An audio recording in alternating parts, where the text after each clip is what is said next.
नमस्कार. आज आपण आंब्याचा केक तयार करणार आहोत. केक पहा, अगदी मऊ, लुसलुशीत, हलका फुलका आणि जाळीदार तयार झालेला आहे. रंग पण खूपच सुरेख आलेला आहे.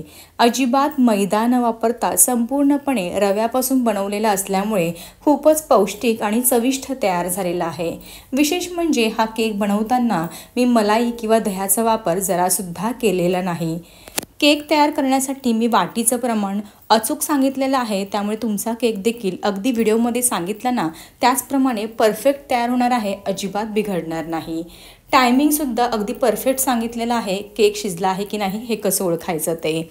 चला तर वेळ न घालवता रेसिपीला सुरुवात करूयात. रेसिपी आवडली तर चॅनलला जरूर सबस्क्राईब करा.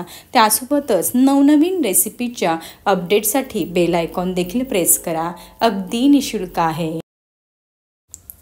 मँगो केक तयार करण्यासाठी सर्वात आधी आपल्याला 1 वाटी रवा लागणार आहे.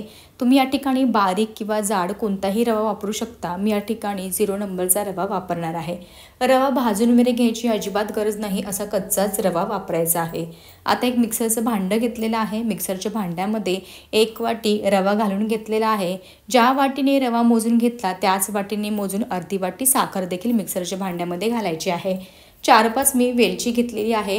आता ही वेलची अशी सोलूनच घालत आहे. जर तुमच्याकडे वेलची पावडर तयार केलेली असेल तर 1 चमचा वेलची पावडर आत्ताच मिक्सरच्या भांड्यामध्ये घालून द्या. झाकण लावायचं आहे. झाकण लावून चांगलं असं बारीक करून घ्यायचं आहे. हे पहा, अशा प्रकारे साखर आणि रवा चांगला असा एकजीव झालेला आहे, मस्त असं बारीक झालेलं आहे. आता एक मिक्सिंग बाउल घेतलेला आहे. मिक्सिंग बाउलमध्ये हे केकसाठी लागणारे जे सुकं मिश्रण आहे ना ते काढून घ्यायचं आहे. जर तुमचं मिश्रण व्यवस्थित बारीक झालं नसेल, तुम्हाला वाटत असेल कुठे मोठी साखर उठली आहे ना, तर तुम्ही एकदा हे चाळणीने चाळूनसुद्धा घेऊ शकता. मी असंच ह्या मिक्सिंग बाउलमध्ये घालते कारण व्यवस्थित बारीक झालेलं आहे. हे पहा, परफेक्ट. आता काय करायचं आहे, ज्या वाटीने आपण साखर आणि रवा मोजून घेतला ना अगदी सेम त्याच वाटीने मोजून बरोबर 1 वाटी आंब्याचा गर घ्यायचा आहे.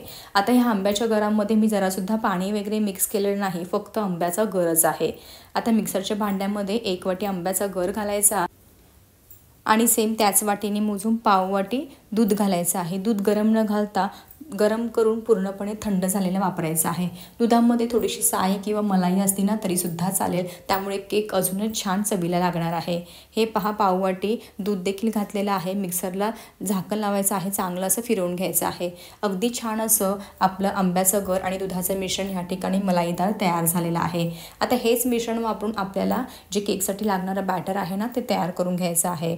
आता हे जे सुकं बॅटर आहे त्या सुक्या बॅटरमध्ये लागेल तसं थोडं थोडं हे मिश्रण घालायचं आहे. मी एकदमच घालून देते कारण आपण जे मेजरमेंट घेतलेलं आहे ना ते अगदी परफेक्ट आहे. आता हे पूर्ण आपलं आंब्याचं गर आणि दुधाचं मिश्रण घालून घेतलेलं आहे. चांगलं असं मिक्स करून घ्यायचं आहे. हे पहा, ह्या पद्धतीने काही गुठळ्या वगैरे तयार झाल्या असतील ना तर त्या मोडून घ्यायच्या आहे, कारण केकसाठी आपल्याला बॅटर अतिशय व्यवस्थित तयार करून घ्यायचं आहे. अजून एक गोष्ट सांगावीशी वाटते, आपण जेव्हा रव्याचा आंबा केक बनवतो ना तेव्हा बॅटर अजिबात सरसरीत न बनवता थोडंसं घट्टच ठेवायचं आहे. जेव्हा तुम्ही घट्ट थोडंसं असं बॅटर ठेवता ना तेव्हाच तुमचा केक मस्त असा फुगतो. हे पहा, अशा प्रकारे मी छान असं मिक्स करून घेतलेलं आहे. सुक्या मिश्रणामध्ये आंब्याचा गर आणि दुधाचं मिश्रण अगदी परफेक्ट असं आपलं हे केकसाठी लागणारं बॅटर तयार झालेलं आहे. तुम्ही या ठिकाणी कन्सिस्टन्सी पाहून घ्या, अगदी परफेक्ट आहे. अगदी ह्याच पद्धतीचं तुम्हाला देखील केकसाठी बॅटर तयार करून घ्यायचं आहे. आता आपण ह्यामध्ये रवा घातला आहे. रवा भिजल्यामुळे आणखीनच हे थोडंफार घट्ट होणार आहे. अगदी आपल्याला त्याच पद्धतीचं बॅटर बनवायचं आहे. आता आपण ह्यामध्ये रवा घातलेला असल्यामुळे साधारणतः हे तयार केलेलं केकचं बॅटर 40 ते 45 मिनटं साईडला ठेवून द्यायचं आहे, जेणेकरून आपला जो रवा आहे तो छान असा फुगेल आणि केक अगदी छान असा तयार होईल. जेवढं तुम्ही जास्त वेळ भिजवाल ना हे बॅटर तेवढं तुमचा केक छान तयार होणार आहे.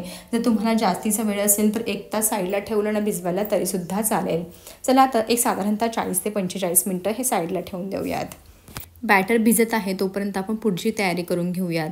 आता आपण केकमध्ये साजूक तुपाचा वापर करणार आहोत, त्यामुळे एका वाटीमध्ये आपले जे पोहे खाण्याचे चमचे असतात ना त्या चमच्याने 4 चमचे घट्ट साजूक तूप काढून घेते. आता हे घट्ट असल्यामुळे काय करते, आधी पूर्णपणे वितळून घेते. वितळून झाल्यानंतर पूर्णपणे थंड करायचं आहे. थंड झाल्यानंतरच केकच्या बॅटरमध्ये घालायचं आहे. त्यासोबतच आज केक बनवताना तुटी फुटीचा सुद्धा वापर करणार आहे। मोठे 2 ते 3 चमचे तुटी फुटी घेतलेली आहे, एका वाटीमध्ये घातलेली आहे। आता अगदी पाव चमचा गव्हाचं पीठ किंवा मैदा घालायचा आहे तुटी फुटीवरती आणि व्यवस्थित ही कोट करून घ्यायची आहे। असं केल्यामुळे काय होतं, आपली जी तुटी फुटी आहे ना केकमध्ये अतिशय व्यवस्थित अशी घातली जाते, व्यवस्थित स्प्रेड होते, नाहीतर काय होतं तळाला जाऊन बसते, त्यामुळे असं करायचं आहे। आता या ठिकाणी जवळजवळ 40 ते 50 मिनिटं झालेली आहे। मी आपलं केकचं बॅटर भिजवायला साईडला ठेवलेलं होतं। तुम्ही आता या ठिकाणी पाहू शकता मस्त असा रवा भिजला आहे, त्यामुळे बॅटर आणखीनच घट्ट झालेला आहे। आपल्याला अगदी ह्याच पद्धतीचं बॅटर आहे, तेव्हाच तुमचा केक मस्त असा तयार होणार आहे।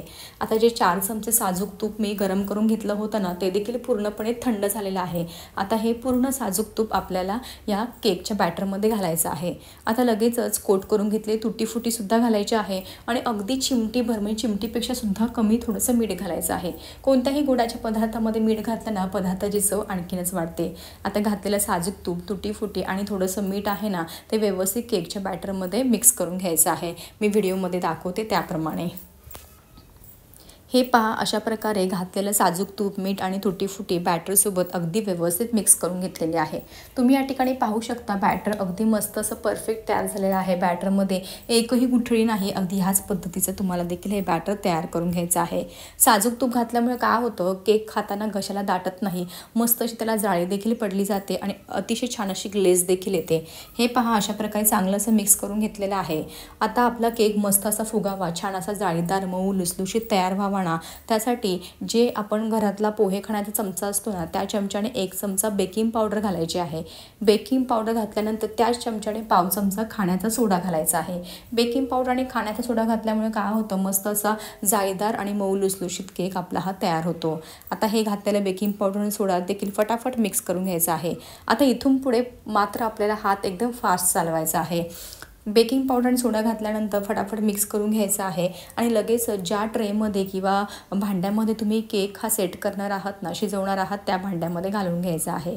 आज मी कुकरच्या भांड्यामध्ये हा केक बेक करणार आहे। हे पहा, बेकिंग पावडर आणि सोडा चांगलासा मिक्स करून घेतलेला आहे। पुन्हा एकदा परफेक्ट कन्सिस्टन्सी पाहून घ्या। अगदी ह्याच पद्धतीची तुम्हाला कन्सिस्टन्सी केकची ठेवायची आहे, केकच्या बॅटरची। आता कुकरच्या भांड्यामध्ये तळाशी मी बटर पेपर घालून घेतलेला आहे। चारी बाजूने चांगलं असं तूप किंवा तेल ग्रीस करून घ्यायचं आहे। आता हे तयार केलेलं बॅटर फटाफट घालून घ्यायचं आहे। हे पहा, कुकरचं भांडं थोडंसं मोठंच आहे माझं, कारण केक शिजायला सुद्धा जागा हवी, त्यामुळे अर्ध्या भांड्यापेक्षा जास्त केकचं बॅटर भरायचं नाही, कारण व्यवस्थित केक बेक व्हायला हवा, त्याला जागा भेटली पाहिजे। हे पहा, व्यवस्थित असं आपण हे घेतलेलं आहे भरून केकचं बॅटर कुकरच्या भांड्यामध्ये। हे पहा, कुकरचं भांडं चांगलं असं टॅप करून घ्यायचं आहे, एकसारखं मिश्रण पसरून घ्यायचं आहे। आता वरतून थोडीशी तुटी फुटी घालायची आहे, त्यामुळे केक अजूनच खायला छान लागणार आहे। एका साईडला मी मोठं असं जर्मलचं पातेलं घेतलेलं आहे। पातेलं आधीच 10 मिनिटं प्रीहीट करून घेतलेलं आहे। प्रीहीट करण्यापूर्वी खाली तळाशी थोडंसं जाडं मीठ देखील घालून घेतलेलं आहे, म्हणजे कसं केक अगदी छान असा बेक होतो। हे पहा, 10 मिनिटं झाल्यानंतर मी झाकण ओपन करते, मधोमध स्टँड ठेवते आणि स्टँडवरती हे केकचं भांडं जे आहे ते ठेवून द्यायचं आहे। केक बेक करण्याच्या अगोदर भांडं प्रीहीट करणं फार गरजेचं आहे, तेव्हाच तुमचा केक अतिशय मस्त असा फुगणार आहे। आता झाकण ठेवायचं आहे। झाकण ठेवून अगदी कमी गॅसवरती आपल्याला साधारणतः 40 ते 45 मिनिटं तरी केक बेक व्हायला लागणार आहे। या ठिकाणी 40 मिनिटं झालेली आहेत। अगदी कमी गॅसवरती मी हा केक मस्त असा बेक करून घेतलेला आहे। झाकण ओपन करूयात। तुम्ही या ठिकाणी पाहू शकता केक मस्त असा फुगला आहे, छान असा रंग देखील आलेला आहे, आतपर्यंत मस्त असा शिजला गेला आहे। अर्धा तास झाल्यानंतर मी झाकण ओपन करून पाहिलं होतं, चेक केला होता केक शिजला आहे की नाही, नव्हता शिजला, म्हणून पुन्हा झाकण ठेवून आणखी 10 ते 15 मिनिटं कमी गॅसवरती शिजवून घेतलेलं आहे। हे पहा, मस्त असा रंग आलेला आहे। आता हे कुकरचं भांडं बाहेर काढायचं आहे आणि पूर्णपणे केक थंड करून घ्यायचा आहे, त्यानंतरच डिमोल्ड करायचं आहे। या ठिकाणी साधारणतः एक अर्धा तास मी पंख्याखाली केक पूर्णपणे थंड करून घेतला। आता आपण डिमोल्ड करणार आहोत केक। केकला रंग पहा, अगदी सुरेख आलेला आहे। सुरुवातीला काय करायचं आहे, केकच्या कडा आहे ना, त्या सुरीच्या मदतीने सैल करून घ्यायचे आहे आणि केक एका प्लेटमध्ये डिमोल्ड करूयात। हे पहा, मस्त असा केक निघालेला आहे। अजिबात कुठेही पातेलेल्या कुकरच्या भांड्याला चिटकलेला नाही, कारण आपण बटर पेपरचा वापर केला होता। मस्त असा केक या ठिकाणी निघालेला आहे। अगदी मस्त असा मऊ लुसलुशीत आणि जाळीदार तयार झालेला आहे। तुम्हाला व्हिडिओमध्ये समजतच असेल। रंग पण खूप छान आलेला आहे. चवीला तो खूपच अप्रतिम झालेला आहे, कारण आपण ह्यामध्ये आंब्याचा गर भरपूर घातला आहे, त्यामुळे खूपच छान असा हा रवा आंबा केक तयार झालेला आहे.